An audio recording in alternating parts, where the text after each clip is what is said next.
Hello guys, welcome back to my channel Sangeeta lifestyle চ্যানেলে সবাইকে জানাই স্বাগত। আর আমার চ্যানেলের নাম পরিবর্তন করেছি। প্রথমে আমার চ্যানেলের নাম ছিল সঙ্গীতা চ্যানেল 2। তো পরে ভাবলাম যে যেহেতু আমি আমার লাইফস্টাইলের কিছু জিনিসগুলো শেয়ার করতেছি, আমি চ্যানেলের নামটাও শেয়ার করি। তো আমি এখানে লাইফস্টাইল দিয়েছি। তো চলো কথা না বাড়িয়ে রেসিপিতে চলে যাই। তো আজকে তোমাদের জন্য ভিন্ন স্বাদের একটা রেসিপি নিয়ে আসলাম। এখানে রেসিপির জন্য লাগছে সব রকমের মশলা। আমি এখানে বাদাম বাটা নিয়েছি, কাঁচামরিচ বাটা নিয়েছি, তারপরে আদা বাটা নিয়েছি, পেঁয়াজ বাটা নিয়েছি। তো আমি প্রথমে মাছগুলো ফ্রাই করে নেব। তো ফ্রাই করার জন্য আমি প্রথমে একটা বোলের মধ্যে মাছগুলো নিয়ে নিলাম। নিয়ে হলুদ আর হালকা লবণ দিয়ে আমি এগুলো প্রথমে ভালো করে মাখিয়ে নিচ্ছি, যাতে মাছের ভিতরে হলুদ আর নুনটা ঢুকে যায়। তো এরপরে আমি আগে থেকে চুলায় প্যান বসিয়ে রেখেছিলাম। তো প্যানে দিয়ে দিলাম সাদা তেল দিয়ে আমি এখন মাছগুলো ফ্রাই করতে বসিয়ে দেব।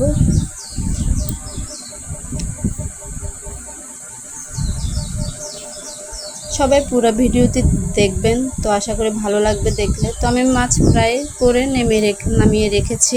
এখন আমি আবার চুলায় হালকা তেল দিয়ে কাঁকরোলগুলো আর আলুগুলো ভালো করে ভেজে লাল লাল করে ভেজে নিব। একটু হলুদ আর লবণ দিতে হবে কাঁকরোলগুলো ভালো করে ভাজার জন্য। একদম ভিন্ন স্বাদের একটা রেসিপি। তো আমি এখানে কাঁকরোলগুলো ঢাকনা দিয়ে ঢেকে দিয়েছিলাম তাড়াতাড়ি সিদ্ধ হওয়ার জন্য।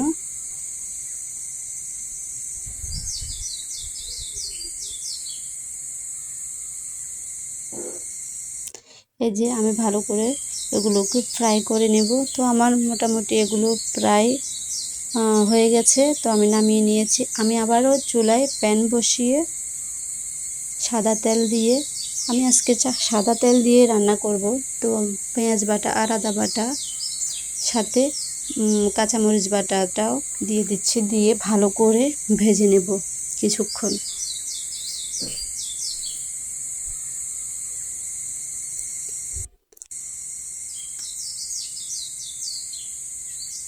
তো যখন উপরে তেল উঠিয়ে আসবে তখন মনে করবেন এগুলো ভাজা হয়ে গেছে। তো এরপরে দিয়ে দেব আমি লঙ্কা গুঁড়ো। তো এখানে আমি শুকনো মরিচের গুঁড়ো দিয়েছি 2 টেবিল চামচ, আর হলুদ গুঁড়ো দিয়েছি 1 টেবিল চামচ দিয়ে। এরপরে দিয়ে দিলাম ধনিয়া আর জিরা মিক্স করা। তো এটা দিয়ে দিলাম আমি 1.5 টেবিল চামচ, দিয়ে ভালো করে ফ্রাই করে নিচ্ছি।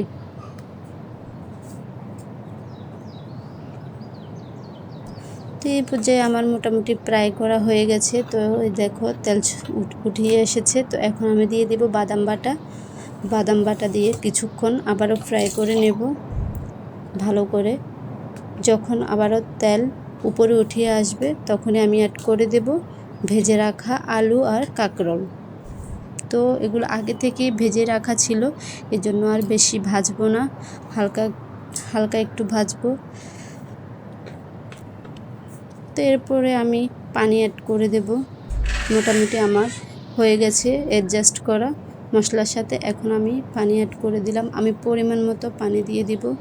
তো আমি আরও কিছু পানি অ্যাড করব।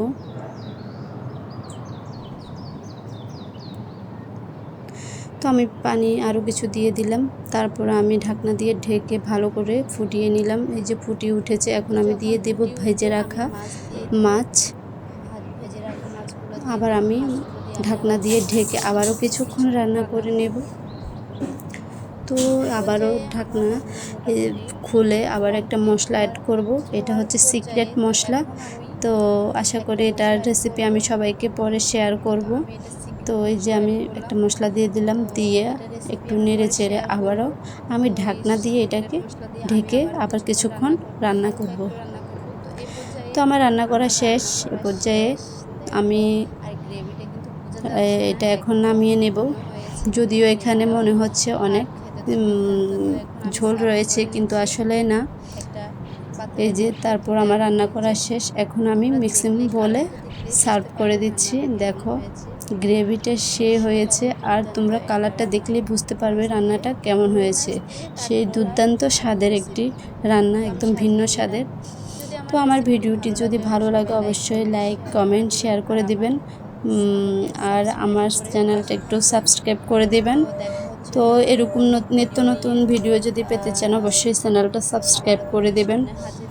তো আজকের মতো এখানে বিদায় নিচ্ছি। দেখা হবে অন্য কোনো নতুন ভিডিওতে। সবাই ভালো থাকবেন, সুস্থ থাকবেন। ধন্যবাদ সবাইকে।